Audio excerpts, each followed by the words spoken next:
Hello and welcome. Today I will show you some advanced marketing secrets, and we will dive into some of the numbers and key performance indicators you need to know so that you know exactly what to expect from your marketing. So the first thing you need to keep in mind is that the results you should and need to see from the marketing depend on your business model.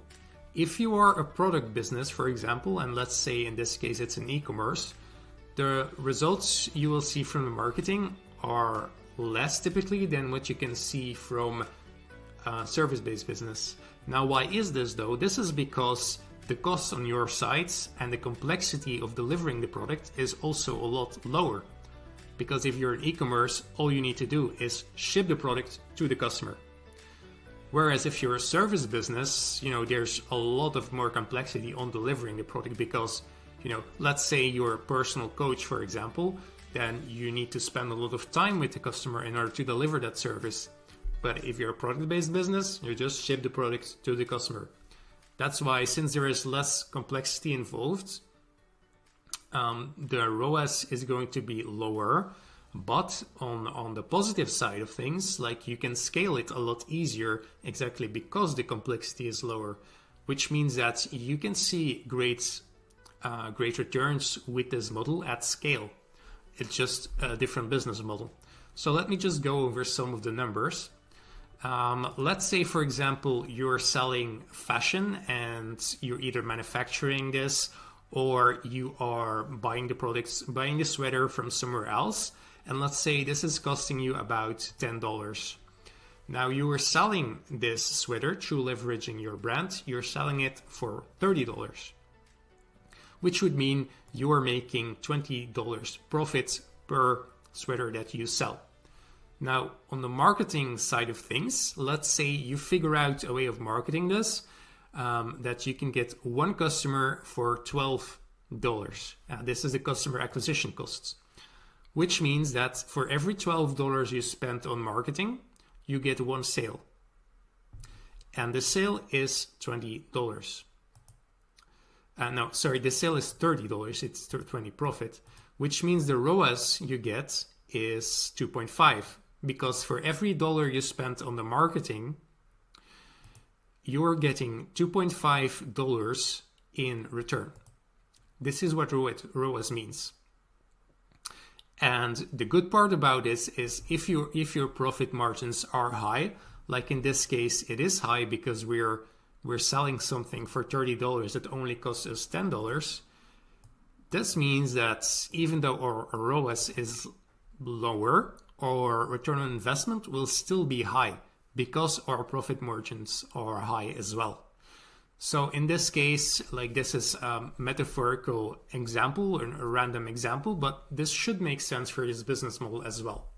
All right, now let's take a look at another example. Let's take a look at a service business. And in this case, we're going to look at a personal trainer. So this is a coach who helps people one-on-one in sessions to improve their health, to help them lose weight, and to help them gain muscle and strength. All right, so let's say this personal trainer is selling a 12-week program.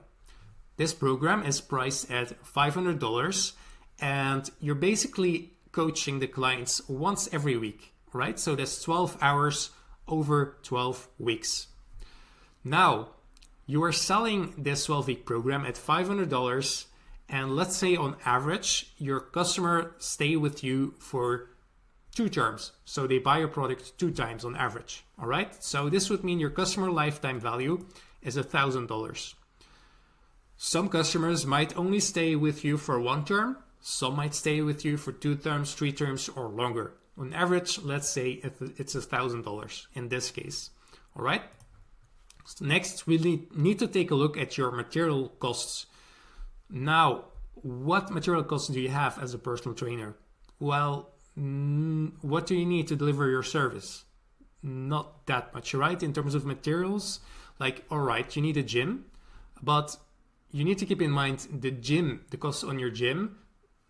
You're not buying a gym for one customer. You're buying a gym for all your customers. So let's say for every customer that you have, you're spending about $100 on your gym. All right. in this case. Now, what do you have in terms of salaries? Well, let's say you're a sole operator, so you're the only coach working in your business. On paper, you wouldn't have any salaries because you're not paying anyone. You're not paying any employees. I put this in between brackets though, because you're still doing all the work. And, at the end of the day, you're paying yourself a salary, kind of.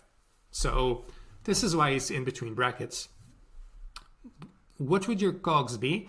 COGS are your costs of goods sold. So this is just the materials per customer plus your salaries. And this is basically $100 in this case. The duration on average for a customer would be 6 months, and you are investing 24 hours of time into that customer. The profit you're making per customer is $900 because this is your lifetime value minus your COGS. So this is $900. This is basically your business model. Okay, so with this business model, how do we make a good marketing? Now, let's say you manage to figure out your marketing in a way that you are getting one new customer every $275 you spend on the marketing. This also includes the sales, by the way. So for every $275 you spend, you get a new customer. This means for every dollar you spend on the marketing, you're getting $3.64 in terms of what you sell. All right. So since your profit margins are high, your profit margins in this case are 90% because you only have $100 of costs and you don't have any salaries. This would mean your ROI is 3.27. So this means for every dollar you spend on the marketing, you're getting $3.27 in profit. All right, but you need to keep in mind for those $3.27 you get, it's also you doing a lot of work with the customer. And that is, for example, why this is higher than a product business, because this is more complex in terms of delivering the service. All right, so that gives you an example of what you can kind of expect if you're running a personal training business as a sole operator. All right, now let's take a look at another service business. Let's say in this case, it's a contractor and he's a little bit more removed from the business. He's not doing all the work himself. And in fact, he has an employee working for him who's doing all the work for him. All right, so let's say in this case, it's a roofing contractor and he's selling new roofs at a price on average of $14,000. This roof isn't free though, he has to pay the materials in order to install and build this new roof. So let's say he's spending about $5,000 on all the materials he needs for this new roof. As mentioned, he has an employee working for him, so he's not doing any work himself, the employee is doing everything. And this employee is getting a salary of $4,000 every month, which would mean the COGS, the cost of goods sold, are $9,000. Material costs plus your salaries. Right? So this new roof would be installed hypothetically in about 1 month time, and this would take about 150 hours for this employee, which would mean that he's making $5,000 in profit for every new roof that he sells. That's basically the business model. Now, how does this work in terms of the marketing? Well, let's take a look. Let's say you figure out a way to market this. So for every $2,500 you spend on the marketing, you get a new sale. You get a new roof for $14,000. All right?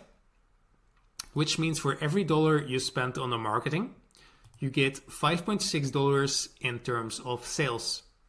Now, because your profit margins are a lot lower in this case, you have a lot of material costs, and you have someone that you're paying a salary, your ROI will also be a lot lower.